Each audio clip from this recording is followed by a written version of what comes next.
إن الحمد لله نحمده ونستعينه ونستغفره ونعوذ بالله من شرور أنفسنا ومن سيئات أعمالنا من يهده الله فلا مضل له ومن يضلل فلا هادي له أشهد أن لا إله إلا الله وأشهد أن محمدا عبده ورسوله أما بعد.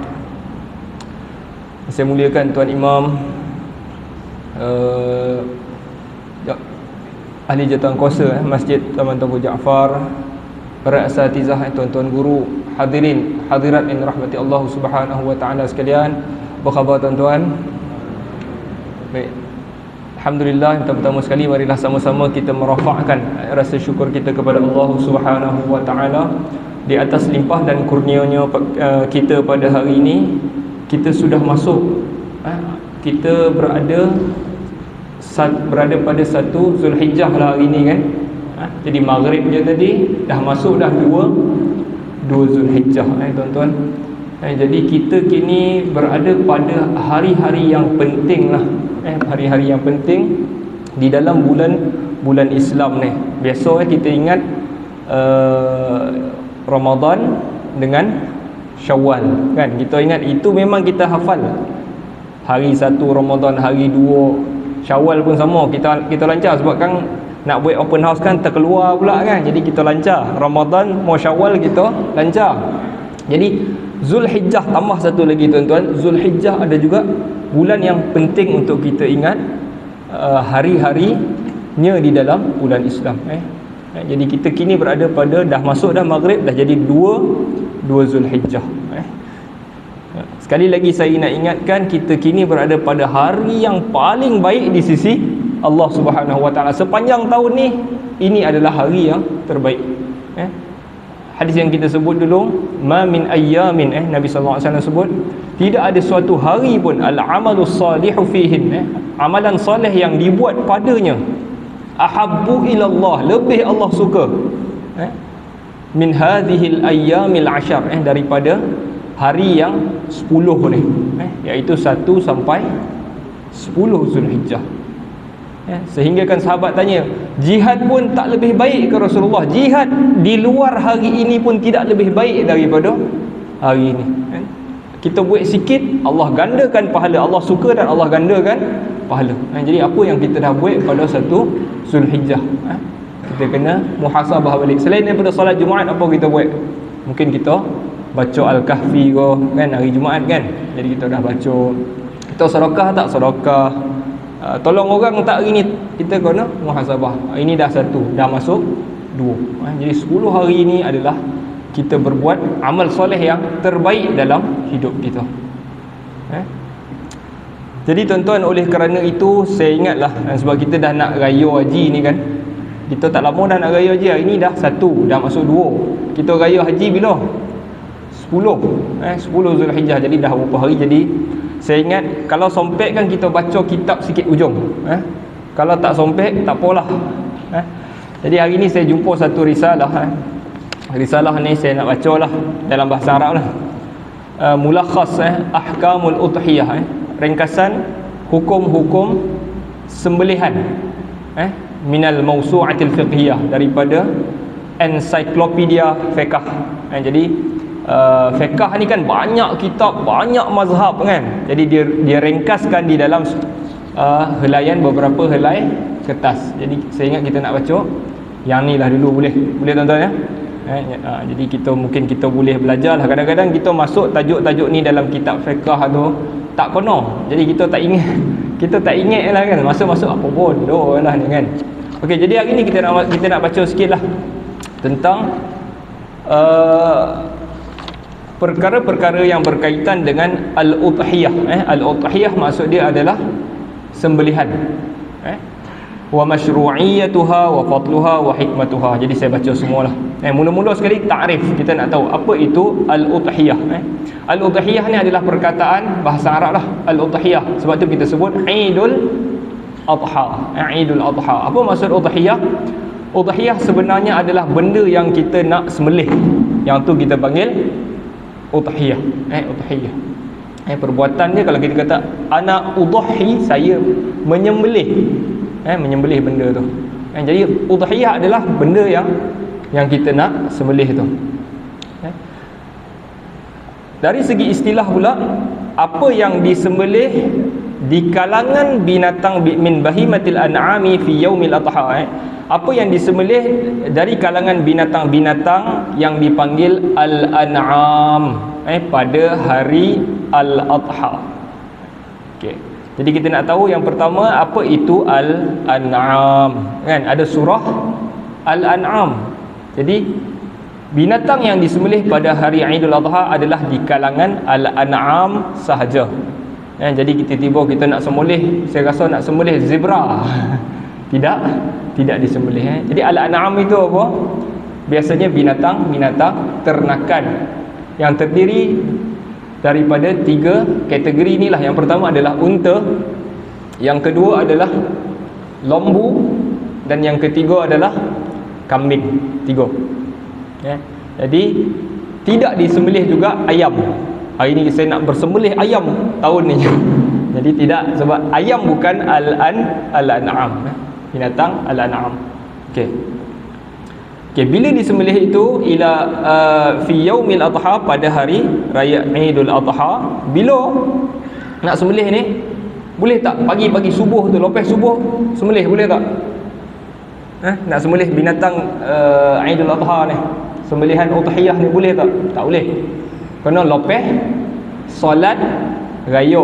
Lepas solat raya baru boleh sembelih. Start daripada lepas solat raya sampai habis hari tasyrik yang ketiga.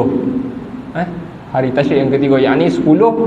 Kita start sembelih 10. Hari tasyrik pertama 11, 12, 13, sampai sebelum maghrib. Tapi makruh kalau kita sembelih lepas asar hari ketiga tu, sebab takut tak selesai kan, lepas asar kan. Okey, lepas asar kita sembelih, tiba-tiba kita orang Melayu pula tu kan, okey kita jumpa lepas asar, memang 6.30 baru berjumpa, memang tak boleh selesai lah. Okey, itu tentang udhiyah. Tapi bila dalam bahasa Melayu tuan-tuan, al-udhiyah ni kita panggil hari raya Adha, Aidul Adha, ataupun kita panggil hari raya korban kan. Cuma perkataan korban ni dia macam tak berapa tepat sangat. Korban korban dalam bahasa Arab betul lah. Korban maksudnya mendekatkan korban. Dalam Allah cerita tentang anak Adam, watlu alaihim naba abnai Adam, dan ceritalah kepada mereka tentang cerita 2 orang anak Adam. Idh qarraba qurbanan, ketika mereka berdua membuat satu persembahan. Persembahan yang macam dia mempersembahkan sesuatu dengan tujuan qurbanan, untuk dekat dengan, untuk dapat redha Allah Subhanahu wa taala. Idh qarraba qurban. Jadi kita ambil daripada perkataan tu, qurban. Qurban, kalau yang tu betul lah, kita offer sesuatu kepada Allah Subhanahu wa taala. Tetapi dalam bahasa Melayu kita panggil korban ni, korban ni macam kita buat sesuatu dengan terpaksa menghilangkan sesuatu. Contoh saya terpaksa berkorban masa saya untuk awak. Contoh korban, perkataan korban ni nak cerita. Saya terpaksa korbankan masa saya, jadi saya terpaksa tak boleh buat apa-apa masa saya untuk jumpa awak. Jadi kita macam hilangkan sesuatu untuk dapatkan, untuk selesaikan sesuatu, untuk beri orang sesuatu. Tapi dalam agama ni tuan-tuan, kalau kita korban, kalau kita buat sembelihan korban, adakah kita hilang duit kita? Kalau kita nak buat korban kan, kita kena keluar duit, kita kena keluar lembu kita. Adakah duit dan lembu itu akan hilang? Tak, kan? Maknanya bukan korban. Sebab Allah Ta'ala akan gantikan balik pada hari kiamat, kan? Korban dalam bahasa Melayu, kita akan terpaksa habislah benda tu. Saya korbankan masa depan saya demi anak-anak, jadi masa depan dia habis, kan? Tapi dalam agama, kalau kita korbankan sesuatu, kita dapat balik tak tuan-tuan? Kita dapat balik. Jadi korban tu macam tak berapa sesuai untuk agama kita, kan? Sebab kita bukan tak dapat balik, kita dapat balik. Allah akan ganti, bahkan lebih baik. Lebih baik. Dia macam ni lah. Kalau kita keluar duit kerana Allah Subhanahu wa taala, kan? Kita jangan rasa duit tu habis. Tak. Sebab kita macam transfer je sebenarnya duit tu. Kan? Kita daripada duit kita dalam akaun dunia, kita transfer ke akaun akhirat je. Kan? Dan Allah akan gandakan siapa yang transfer macam tu. Allah akan gandakan. Banyak, banyak sangat, sehingga 700 kali ganda. Dan sehingga Allah kata bighairi hisab, sampai tak boleh nak kira pun ada. Okey. Yang tu perkataan udhiyah lah. Saya nak cerita udhiyah, dan bahasa Melayu kita panggil korban. Tapi jangan kita faham kita berkorban tu macam kita korban dalam bahasa Melayu. Tak. Tak, kita akan dapat balik. Seterusnya tuan-tuan, adakah amalan udhiyah ini, masyru'iyatul udhiyah, adakah amalan membuat sembelihan ini disyariatkan oleh agama? Kalau orang tanya kepada kita, betul ke Allah Ta'ala suruh kita buat sembelih ni? Betul ke? Apa kalau orang kata, ya Allah Ta'ala suruh, apa bukti apa bukti kau khabar Allah Ta'ala suruh tapi kau tak tahu. Allah SWT sebut dalam suratul Kautsar, surah paling pendek sekali dalam Al-Quran, inna a'tainakal kautsar fasalli li rabbika wanhar. Itulah dia dalil dia. Itu bukti Allah Ta'ala suruh sembelih. Fasalli li rabb, salatlah kerana Tuhan engkau, wanhar, dan buatlah sembelihan. Yang ni Allah Ta'ala perintahkan Nabi, tapi dalam masa sama dia memerintahkan juga umat Nabi. Fasalli li rabbika wanhar. Itulah dalil pensyariatan udhiyah. Udhiyah. Okey, kelebihan fadlul udhiyah, kelebihan orang yang melakukan sembelihan. Yang pertama daripada Al-Quran, apakah kelebihan melakukan sembelihan? Qala Allah Ta'ala, "Dzalika wa man yu'azzim sya'airallahi fa innaha min taqwal qulub." Demikian, sesiapa yang membesarkan syiar-syiar Allah, maka sesungguhnya ia datang daripada jantung-jantung yang bertakwa. Jadi orang yang melakukan sembelihan, lambang jantung dia, hati dia takwa, hatinya bertakwa. Tapi yang mampulah saya cakap, yang tak mampu tak termasuk dalam hal ni. Dia nak buat, hati dia nak buat tapi tak ada, jadi itu tidak termasuklah. Yang ni yang memang mampu tapi tak buat, yang tu menunjukkan hati dia tidak hilang unsur takwa. Okey, daripada hadis Nabi SAW,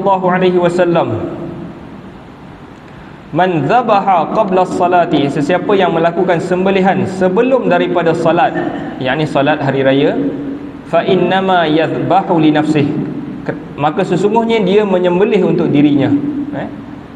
Siapa yang sembelih sebelum solat hari raya, sesungguhnya dia sembelih untuk dirinya. Maksudnya dia bukan buat kerana Allah Ta'ala. Wa man dzabaha ba'da salati, sesiapa yang melakukan sembelihan selepas daripada salat, iaitu salat raya, faqad tamma nuskuhu wa asaba sunnatal muslimin, maka telah betul cara sembelihannya dan bertepatan pula dengan sunnah orang-orang Islam. Jadi orang yang melakukan sembelihan menunjukkan dia ini telah betul ataupun telah tepat sunnah yang dilakukannya. Dia melakukan sunnah yang benar. Itulah. Jadi kalau kita kata kita ikut sunnah, kita hendaklah berusaha melakukan sembelihan. Tuan-tuan, saya rasa dah tutup dah kot kan. Tak apalah kita baca dah tutup, apa dia panggil, nama-nama ni dah tutup dah kot kan. Orang dah lembu semua dah booking dah ni kan. Siapa yang tak buat tu, siapa yang tak buat tu mungkin boleh usaha nak cari yang luar-luar negara kot. Yang dah buat alhamdulillah. Okey, yang ketiga, apakah kelebihan melakukan sembelihan? Anna dzabha lillahi ta'ala wa taqarrub ilaihi bil qarabina min a'zamil ibadat. Sembelihan ini, sembelihan yang kita buat ni untuk siapa? Untuk siapa? Kita buat tu kerana Allah. Kita buat itu kerana Allah SWT. Dan ibadat yang kita buat itu adalah sebesar-besar ibadat. Bukti dia apa? Bukti dia Allah SWT sering qarana Allah Azza wa Jalla az-zabha bis-salati fi 'idatin mawadhi' min kitabihil azim. Allah SWT sering meletakkan sembelihan itu selepas daripada salat pada beberapa tempat di dalam Al-Quran. Kalau Allah sebut pasal salat, berarti Allah sambung dengan sembelihan. Contohnya dalam surah Al-Kausar tadi, fasalli li rabbika wanhar. Jadi menunjukkan solat itu, solat adalah syiar, tuan-tuan. Solat adalah syiar yang terbesar umat Islam. Kita solat pagi, tengah hari, petang, malam kita solat. Itu syiar. Itu syiar. Selain daripada solat yang terbesar ini, Allah letakkan juga sembelihan. Sembelihan adalah salah satu syiar agama yang besar juga. Okey. Itu berkenaan dengan kelebihan melakukan sembelihan udhiyah. Okey, apakah hikmah pensyariatan daripada sembelihan ini? Apakah hikmah dia yang boleh kita rasa? Yang pertama sekali, kenapa kita buat sembelihan ni, tuan-tuan? Kita syukrullahi ta'ala ala ni'matil hayah, mensyukuri Allah Subhanahu wa ta'ala di atas nikmat kehidupan. Allah Ta'ala ni dia bagi kita banyak, tuan-tuan. Dia bagi kita banyak betul. Kalau kita sekarang ni yang masih pakai kain plekat, pakai baju Melayu, pakai kopiah ni, duduk saja, nikmat yang kat situ pun dah banyak dah, kan? Kata sebahagian ulama, kalau nak tahu nikmat Allah Ta'ala, tutuplah mata. Tutuplah mata. Kita tutup mata, apa kita rasa? Tengah sedar ni, bukan tengah ngantuk. Tengah sedar, tutup mata. Kita tak nampak satu nikmat Allah Ta'ala hilang. Nikmat yang besar. Apatah lagi nikmat yang macam-macam Allah Ta'ala beri kepada kita. Lalu Allah Ta'ala minta kepada kita buat sembelihan, lambang syukur kepada dia. Kita buat syukrullah Ta'ala ala ni'matil hayah, di atas nikmat kita, nikmat kita hidup tu.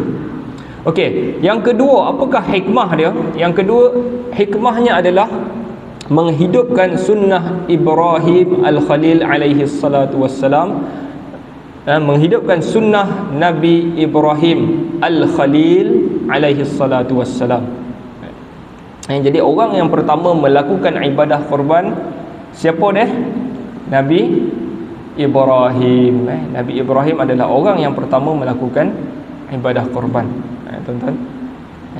Jadi kita kena bersyukur.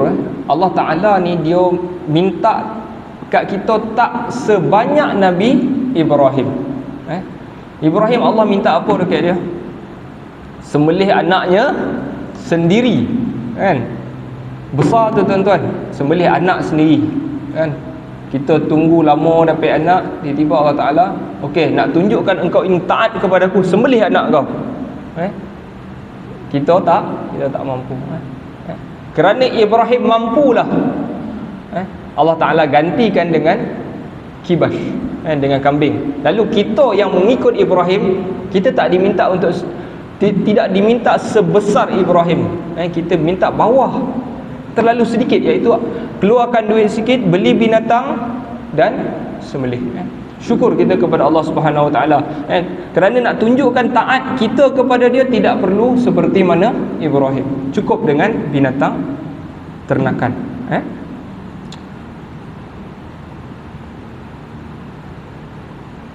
Okey, anna fi dhalika wasilatun litawsi'ati 'ala an-nafsi wa ahli al-bait. Okey, menyembelih juga boleh ataupun cara untuk melapangkan kehidupan kita dan juga ahli keluarga kita. Kata mereka menyimpulkan ni, maknanya hasil daripada sembelihan kita dapat nikmat melapangkan diri kita dan juga keluarga kita. Demikian juga kita pula dengan sembelihan itu kita boleh memuliakan jiran dan tetamu. Kita boleh muliakan jiran, kita boleh ambil daging, kita boleh bagi dekat jiran kita. Wa tasadduq 'ala al-faqir, dan boleh bersedekah pula kepada orang-orang fakir. wa hadhihi kulluha mazahirun lil farhi was surur bima an'ama Allahu bihi 'alal insan. Kesemua ini menunjukkan cara untuk kita menunjukkan perasaan gembira terhadap nikmat Allah kepada kita. Cara kita nak tunjuk kepada Allah, nak tunjuk kepada orang ramai nikmat Allah kepada kita, salah satunya dengan melakukan ibadah ni. Allah SWT sebut dalam Al-Quran, wa amma bi ni'mati rabbika fahaddits. Dan manakala dengan nikmat Tuhanmu maka hadis, sampai ceritakan, bagi tahu orang, bori dekat orang, hadis. Okey, kita masuk bab yang kedua daripada risalah ni sikit. Bahagian yang kedua, bukan bab yang kedua, bahagian yang kedua, hukum udhiyah, hukum melakukan sembelihan, wa tariqatu ta'yiniha, dan cara untuk menentukannya. Okey, yang pertama sekali, apakah hukum melakukan sembelihan? Apa hukum ni tuan-tuan? Buat sembelihan ni, kita buat korban ni, apa hukum korban lah kan. Apakah hukum melakukan ibadah korban ni? Okey, jadi ulama ada dua pendapat, Yang pertama, boleh dikatakan majoriti para ulama berpendapat melakukan ibadah korban ataupun sembelihan adalah sunat muakkad. Majoriti sunat muakkad, bukan sunat saja tuan-tuan, sunat macam kita sunat lah, kumur-kumur ko, sunat yang tu sunat. Hendak ni sunat muakkad, sunat yang sangat dituntut. Okey, siapa yang kata benda ni?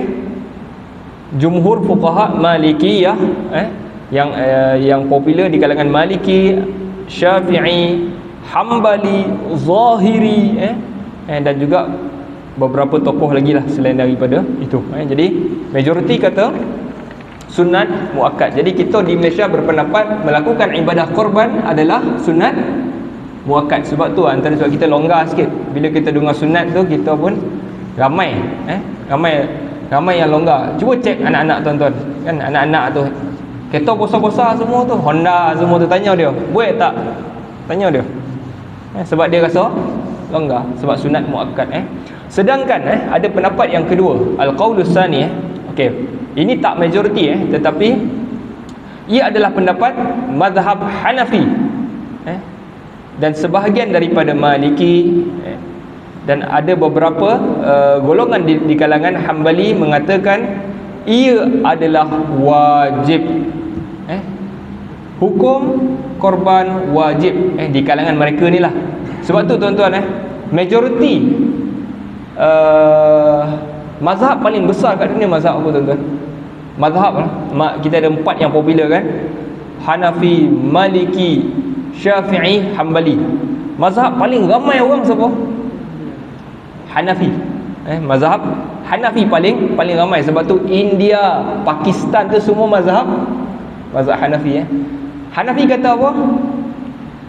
Hanafi kata apa hukum dia tadi? Wajib. Sebab tu kalau kita tengok dia orang ni, walaupun kerja dekat tempat kita, dia akan buat korban. Dia mesti ada. Dia mesti buat korban sebab bagi mereka adalah wajib. Jadi bersungguhnya mereka dengan, walaupun mungkinlah dia orang sebab wajib tu kan, jadi dia orang buat juga, tapi mereka lebih bersungguh. Kadang-kadang gaji dia lagi sikit daripada anak-anak kita, dan dia buat, hukumnya wajib bagi mereka. Dan dah biasalah di sana tu, maknanya setiap rumah tu mesti ada satu ekor, dah siap dah tu, musim ni dah parking dah kambing depan rumah kan. Ini dia dah ada dah. Okey, kenapa tuan-tuan, antara benda yang mengatakan wajib ni, ada asar daripada Abu Hurairah. Yakni Abu Hurairah, dikatakan asar Abu Hurairah, maknanya Abu Hurairah faham. Abu Hurairah faham tak agama ni? Abu Hurairah faham. Apa Abu Hurairah kata? Faman wajada si'atan, sesiapa yang ada kemampuan, falam yudhi, dan dia tidak melakukan sembelihan, fala yaqrabanna musallana, jangan dia dekati tempat-tempat solat kami. Abu Hurairah faham siapa yang macam ni jangan dekatlah tempat solat kami. Jadi seolah-olah orang yang tidak melakukan ni bagi dia adalah orang yang munafik. Yang tak melakukan adalah orang yang munafik. Okey, itu hukum lah. Maknanya kita walaupun majoriti kata sunat muakkad, tapi kita kena pandang berat lah, sebab ada kaul ataupun pendapat yang mengatakan ia adalah wajib. Tuan-tuan, jadi kita ingat, kita tahu hukum ni, kita bagi tahu dekat anak-anak kita lah. Okey, seterusnya, jadi kita katakanlah kita pegang sunat muakkad, sunat muakkad. Tetapi ada tak korban yang wajib? Ada. Kalau kita bernazar, bernazar, kita nazar tahun ni aku wajib melakukan korban kerana Allah Ta'ala. Kita nazar, kita janji dengan Allah Ta'ala, tahun ni ya Allah aku akan buat korban. Jadi kalau macam tu lah kita kata maknanya wajib kita lakukan ibadah korban. Nazar ni tuan-tuan, dia jadi sunat, sunnah kalau kita nazar tu kosong. Kenapa kau janji dengan Allah Ta'ala kenapa kau bernazar? Nazar tu janjilah, aku janji dengan Allah Ta'ala nak buat baik, kan? Nazar asalnya hukumnya sunnah kalau tak ada apa-apa yang kita ikat. Tapi kalau kita ikat, hukumnya makruh sebenarnya. Kalau anak dan dapat 9A, dan janji dengan Allah Ta'ala nak buat sembelihan, okey, itu dipanggil nazar makruh. Nazar tu makruh sebenarnya. Tapi kalau Allah Ta'ala bagi anak kita 9A, wajib tak kita buat? Wajib kita buat. Tapi nazar macam tu sebenarnya tak bagus, sebab kita nak sesuatu. Nazar yang dalam Al-Quran cerita Nabi bernazar, Maryam bernazar, ini semua nazar janji kosong, janji saja. Inni nazartu lirrahmani sawma, aku bernazar kepada Ar-Rahman sawma, untuk berpuasa. Dia kosong, tak adalah sebab kalau dia ni perempuan kau, anak dia dapat laki kau, tak ada nazar. Okey, tapi ala kulli hal, kalau kita bernazar janji kosong ataupun janji untuk dapatkan sesuatu, kita wajib tunaikan. Okey. Ta'yin, seterusnya hukum ta'yin. Ta'yin ni tuan-tuan, kalau ada orang cakap, kalau dah tunjuk tu ni binatang ini nak buat korban, tunjukkan ni. Dia kan tokek lembu, kan, tokek lembu. Okey. Ini nak buat korban, kan? Wajib tak dia buat?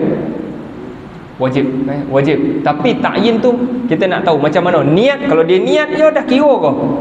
Macam mana, kan? Niat dia ta'yin, dah kira ta'yin ke? Okey, jadi kita tengok bagaimana dikira ta'yin tu. Ta'yin tentukan yang ni dia ada 10 ekor, yang ni yang warna putih ni, tunjuk macam tu ko ataupun niat saja ko. Kita tengok tata'ayyana al-udhiyah bil qawli ka yaqul hadhihi udhiyah, wa hadha madhhab Syafi'i. Okey, di kalangan mazhab Syafi'i berpendapat ta'yin berlaku kalau dia cakap baru dikira ta'yin. Kan orang kata, "Oh, banyak ni nak buat sembelihan ni, boleh tak boleh seekor?" Yang ni tak boleh, yang ni sembelihan aku tahun ni, korban aku tahun ni. Jadi yang tu dah dikira ta'yin dan wajib dia buat. Yang kedua, mazhab Hanafi mengatakan dia kena boli dulu, kan? Tata'ayyan bi syira'il udhiyah ma'an niyah. Maknanya dia ni tak ada binatang, dia boli dengan niat nak melakukan sembelihan, yang tu dikira ta'yin. Beli dengan niat, bukan boli saya saja, boli letak dulu, tak rasa nak buat apa-apa lah tahun ni, yang tu tak dikira ta'yin. Tapi beli tu dah berniat, yang tu dikira ta'yin. Okey, yang ketiga adalah dikira ta'yin kalau dah sembelih, yang tu baru kira ta'yin. Maknanya selagi tak sampai leher, pisau dekat leher, tak dikira ta'yin. Okey, jadi kita pegang mungkin kaul yang pertama lah di kalangan mazhab Syafi'i. Dia bukan dengan niat, yang ni kita kalau kita tunjuk maknanya dikira ta'yin. Tuan-tuan, faham tidak ta'yin? Tunjuk. Okey, syurut sihat al-udhiyah. Okey, Syarat sah udhiyah. Okay. Syarat sah melakukan korban ataupun udhiyah mestilah di kalangan al-an'am, iaitu al-ibil, unta, al-baqar, lembu, wal ghanam, kambing. So ada 3 jenis ni lah. Tiga jenis ni. Kambing ke biri-biri ke samalah. Kambing itu dia punya ni lah. Yang kedua, yang ni pun kita kena tahu jugalah. Mestilah binatang yang disembelih itu qad balagat as-sinnu al-mu'tabarah syar'an. Umur dia cukup.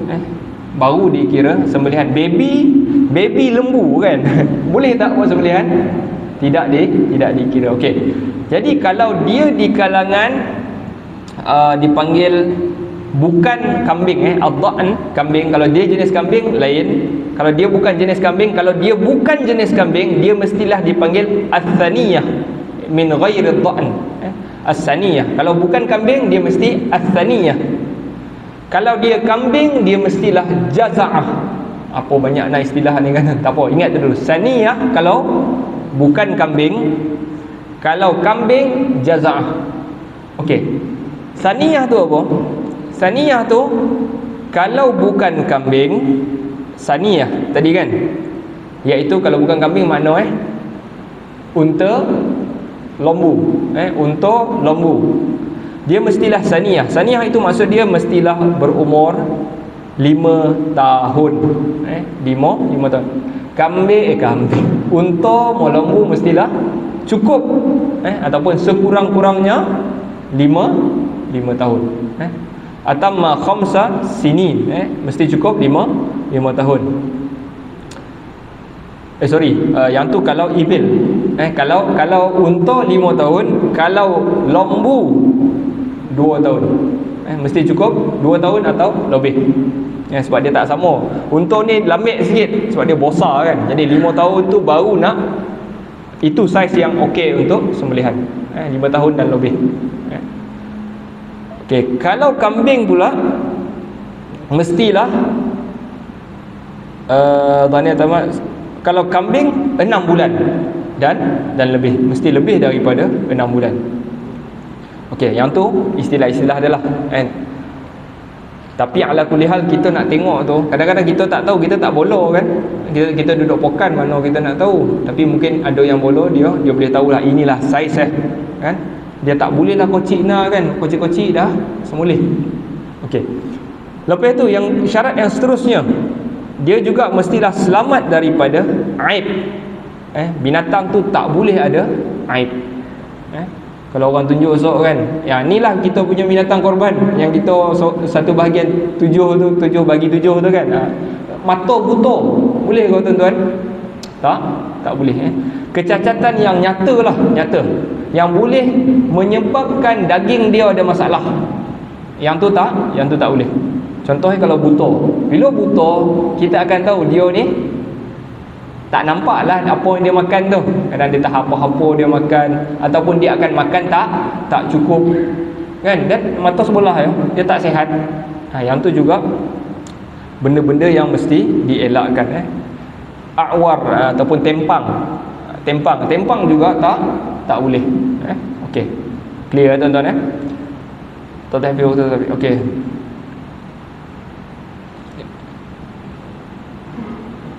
Syarat, okey, kita masuk kepada syarat untuk sembelihan. Salah satunya adalah sembelih pada waktu sembelihan. Kita dah sebut juga tadi, bila nak sembelih ni, lepas solat raya, jangan sebelum solat. Dan juga jangan lambek pun hari ketiga tasyrik asar, jangan buat sebelum daripada tu. Niat juga ittifaq mazhab mengatakan wajib niatlah. Kita mesti berniat. Kalau orang minta duit, nak boleh lembu, kita pun nak ambil lah duit, kita tak ada niat apa-apa, yang tu tak dikira. Memang kita beri duit untuk melakukan sembelihan, mesti ada niat.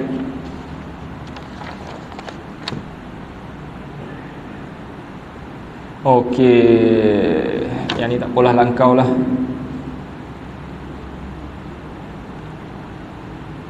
Okey, di antara adab-adab korban dan juga perkara-perkara sunat, hukum cukur kepala dan potong kuku sesiapa yang gunting rambut, hukum gunting rambut dan potong kuku sesiapa yang mahu melakukan korban. Okey, jadi apa hukum tuan-tuan? Makruh lah, jangan potong lah. Kalau kita dah masuk dah ni dah masuk satu, jadi kita tak lakukan lah.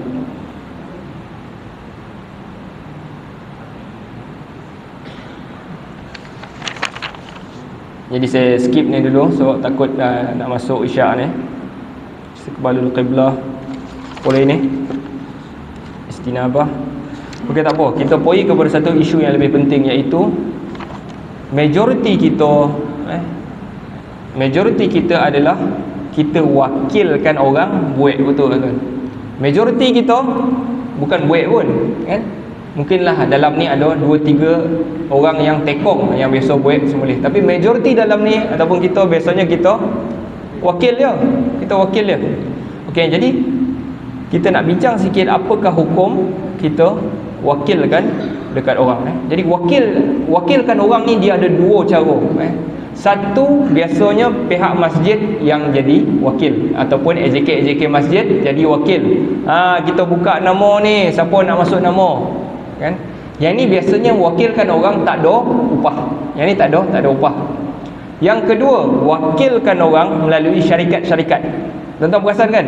Syarikat ni, yayasan ni buat syarikat. Yang ni biasanya ada upah. Okey, kita tengok dulu yang biasa pihak masjid buat, ataupun persatuan.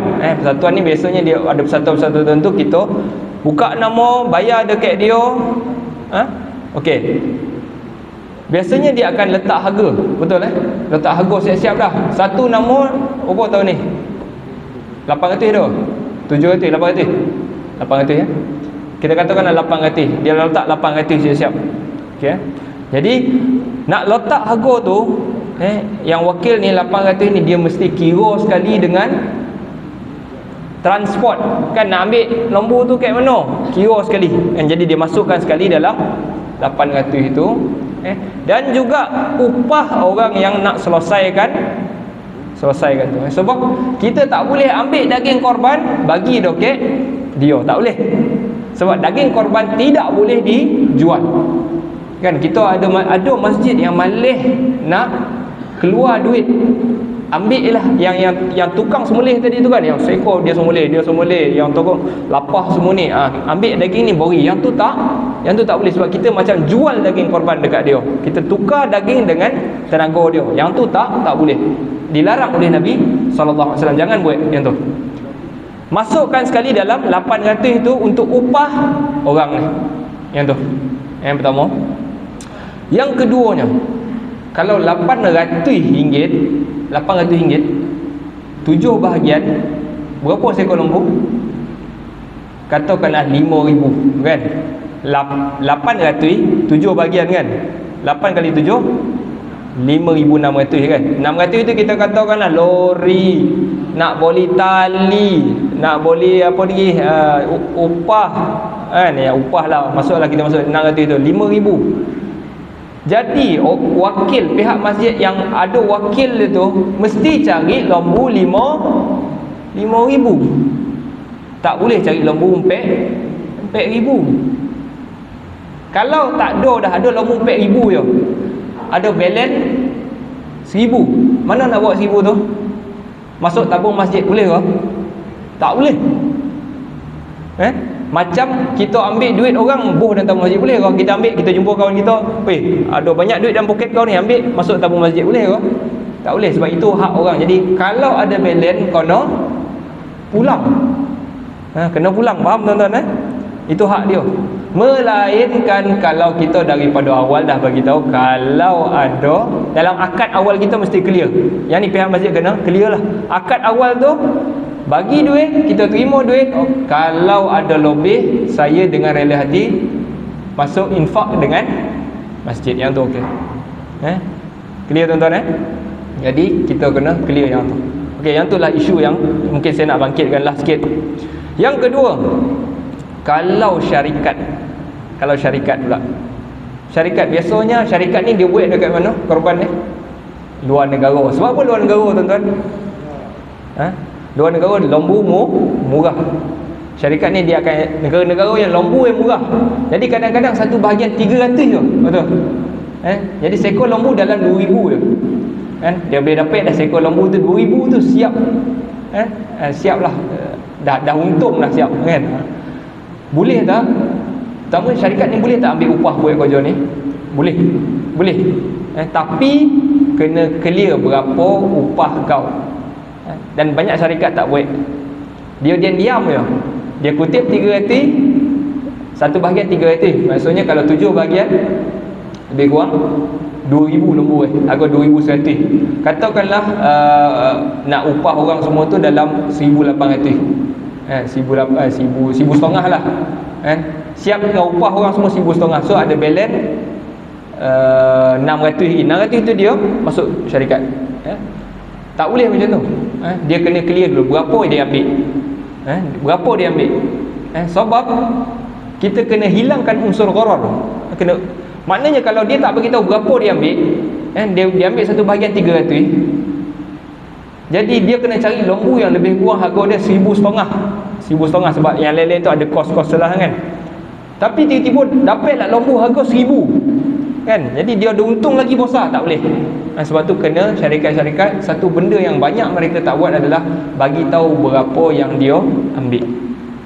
Boleh ambil upah tapi kena bagi tahu. Katakanlah dia ambil 10% daripada satu sembelihan. Setiap sembelihan dia ambil 10% atau 20% lah. 10% tu sikit benar biasa. 20% dia ambil. Jadi clear lah. Kalau 2,200 itu upah dia clear. So balance tu dia akan cari lembu, dia akan settlekan upah orang dan sebagainya. Baik. Soalan yang terakhir dah masuk Isyak. Bau bunyi. Okey, last. Mana lebih baik kita buat korban di dalam negara ke di luar negara? Yang pertama tuan-tuan, korban ni adalah syiar tuan-tuan. Syiar, ingat tu. Tempat kita mesti buat. Dan Nabi SAW dia buat sendiri dengan tangan dia kan. Wa dhahha biyadihima. Nabi SAW ni dia sembelih 2 kibas yang putih dan dia sembelih dengan tangannya. Jadi menunjukkan yang pertama korban adalah syiar, yang kedua kita terbabit sekali dengan korban juga adalah sunnah. Maksudnya kita tengok darah dia jatuh, kita uruskan daging tu dan sebagainya, maka itu juga adalah sunnah. Yang ketiga barulah kita cerita pasal daging. Mungkin di tempat kita kalau kita buat jadi banyak apa tu, tak apalah, borilah doket, keluarlah sikit bagi kat kariah depan ni sikit kau lebih kan. Tapi kalau kita kata kat luar sana pun perlukan juga, yes, kita boleh buat dua-dua. Sebaiknya kita buat dalam dan kita buat luar. Tapi kalau buat luar tinggal dalam, yang tu tidak sunnah. Kita buat dua-dua sebaiknya. Tapi kalau ada orang yang tak mampu kadang-kadang tuan-tuan, dia boleh buat satu dompet je, dia mungkin buat dalam dulu. Luar ni penting tak? Penting juga. Kadang-kadang luar ni orang-orang susah, orang negara India, Pakistan, Palestin, Syria, yang ni pun kita kena bantu juga. Bolehlah dia nak selang, tetapi jangan lupa juga syiar di tempat kita. Tuan-tuan, wallahu taala alam. Jadi saya minta maaf atas kekurangan hari ini tak sempat untuk kita baca kitab. Tapi saya rasa okeylah kan, maksudnya kita bincang benda yang penting. Nasallallahu taala an yanfa'ana bima sami'na wa yaj'alana hudatan muhtadin. Sallallahu ala sayyidina Muhammad wa ala alihi wa sahbihi wasallam. Alhamdulillahirabbil alamin. Azan.